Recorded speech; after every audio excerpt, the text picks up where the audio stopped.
Well, good morning, very distinguished ladies and gentlemen. And I want to say what a great privilege it is to be here. And I feel really honored to have been invited to deliver the keynote on this occasion. I want to start by paying my respects to the leadership of Genesys Hub, my friend and my brother Kingsley Eze, for his vision and for his leadership, and indeed his entire team for the amazing job that you've done in the past 10 years. Let me also take the liberty perhaps to also congratulate Tennessee for surviving the past 10 years. Congratulations.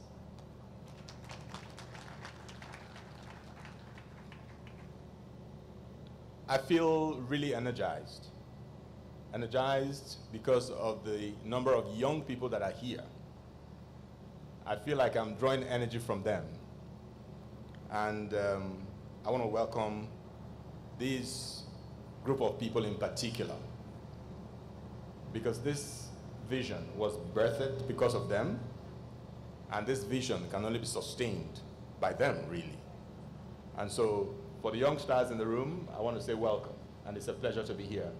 In particular, it looks like I can see some high school students just on my right.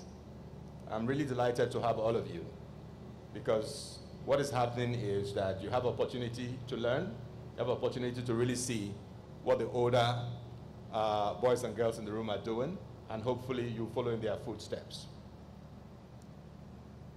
Over the past decades, Nigeria has achieved unprecedented levels of economic development and economic growth and modernization, transferring itself from a largely agricultural economy into one of Africa's most dynamic capitalist economies. By focusing on education and rapid industrialization, Nigeria has successfully, or is successfully, transforming into a technologically advancing society, boasting a highly motivated, educated, and hardworking workforce, both at home and in diaspora.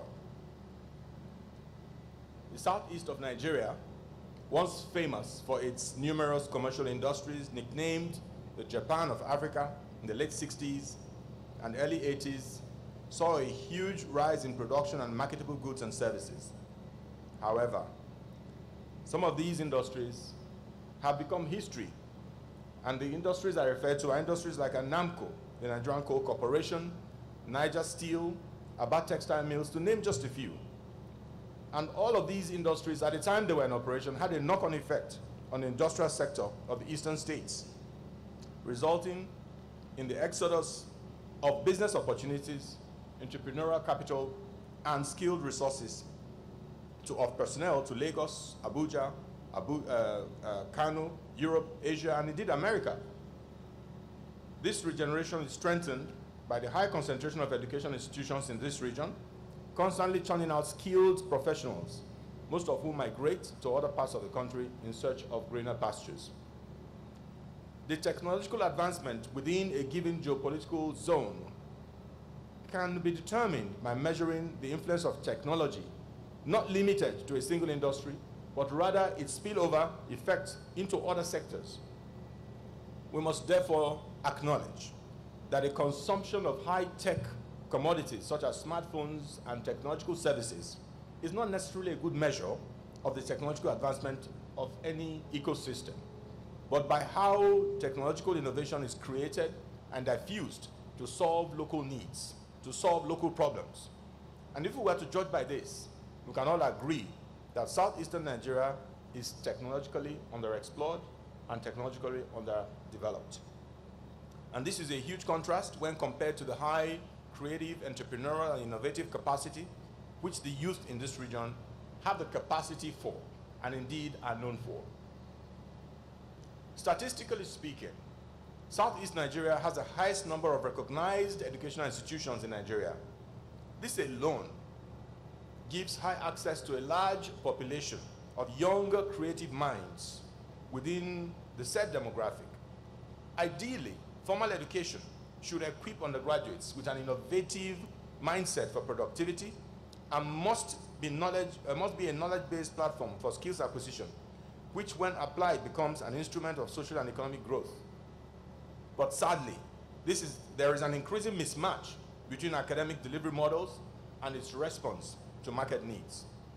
Hence, we must begin to seek and empower structures that could potentially bridge this gap. We must encourage initiatives that introduce creative teaching strategies that would complement the existing education system and enhance productivity through youth development. At a macro level, the Nigerian industrial sector lacks ICT-driven solutions and compounds the problems faced by businesses and market stakeholders. Foreign investments are also hindered by the obscurity and crudeness of the business models employed by current market stakeholders.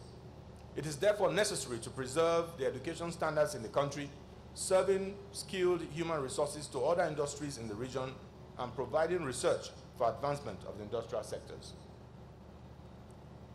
Many months ago, I was hanging out with Kingsley, the founder of Genesys Tech Hub, and he shared his vision to build a sustainable and effective model that would exponentially drive economic productivity in the region and Nigeria as a whole through youth development, essentially affecting the quality of life of the people through capacity building and job creation, driven by entrepreneurship. Now, while he described the vision with great passion, he was also very humble to acknowledge that he couldn't do this alone. Genesys couldn't do it alone. And he suggested that we must join hands to mobilize a coalition of institutions that share similar passion and objectives to really help transform the southeast of Nigeria.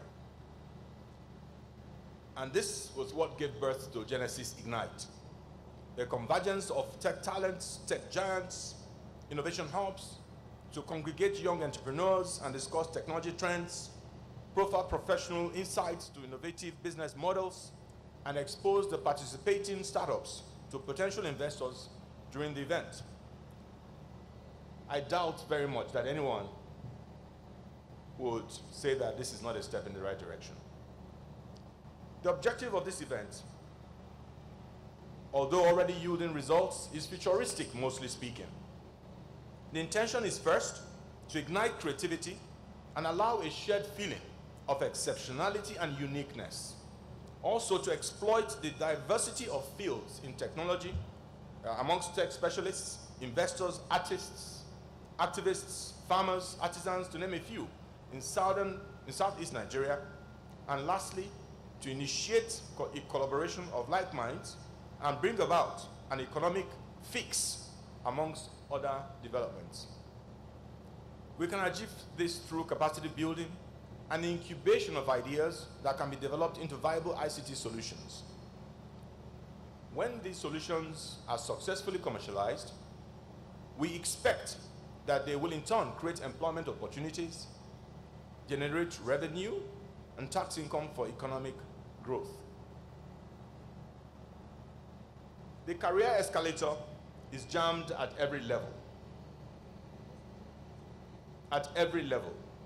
And so for the young people that seek employment, for the lawyers, the accountants, even the doctors, those careers that were a source of pride in years gone by, let me respectfully say that those careers and those career paths are in jeopardy today. In the more advanced countries, there's already a computer developed by IBM, the Watson, that can give you legal opinions. And research has also shown that the legal opinion that Watson offers is much more pointed, much more, of much higher value than what the normal human beings would do when they stand in court. The accountants, of course, already know that I don't need to hire an accountant to run an office today. I go online and I find accounting solutions, which I can deploy to manage my business. And so many professions and careers that are becoming really, that are at the risk of extinction. Unemployment rates are very high, and creative disruption is shaking every industry. The global competition for jobs is very fierce. The employer-employee pact is over, and traditional job security is a thing of the past. The truth is, there might not be a standard blueprint for how to thrive in this new economic landscape. But the key is to learn, to think, and to act like an entrepreneur. In other words, you must move up that jammed escalator by running your career like it's a startup business, a living, breathing, growing startup of you. You do not necessarily need to start your own business, but you do need to adopt the mindset and learn the skill set of entrepreneurs. Why, you may ask? Startups and entrepreneurs that run them are very proactive. They invest in themselves, they build their professional networks, they take intelligent risks, they make uncertainty and volatility work to their advantage. And these are the very same skills professionals need to get ahead in today's fractured world of work. And so, to Kingsley and his team, and to the very esteemed guests who are here today, I welcome you all to this history-making event. And I believe that what is about to happen, or what's been happening in the last 10 years, is the gradual germination, manifestation of Nigeria's own Silicon Valley.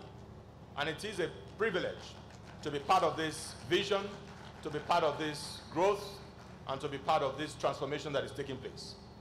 I'd like to wish us all a very successful conference, a very successful meeting, and I believe that the best is yet to come. Thank you very much.